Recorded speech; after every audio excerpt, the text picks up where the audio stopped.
Biz seninle el ele tutup gezişmeliydik, çok şeyi bölüşmeliydik.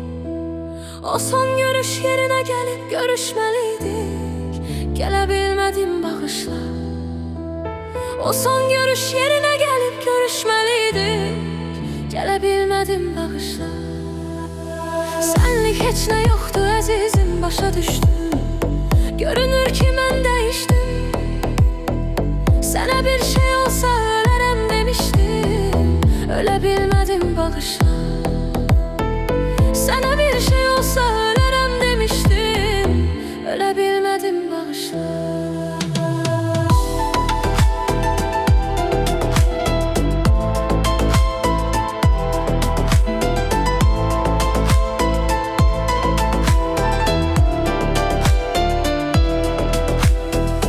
Çeken o qəmləri bir tutma qəminlə. Nə olar bir məni dinlə. O elə şeydi ki sevgilim səninlə. Bölə bilmədim bağışla. O elə şeydi ki sevgilim səninlə. Bölə bilmədim bağışla. Bir dəfə də olmadı ki dərd çəkimizdə. Sən güləndə qara gözlüm.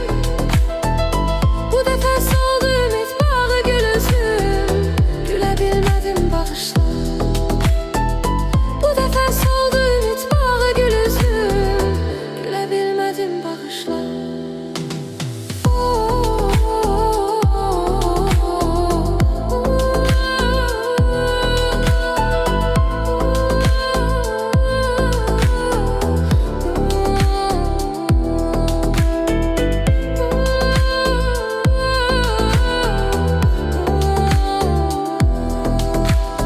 Biz seninle illeri bir yola saldık.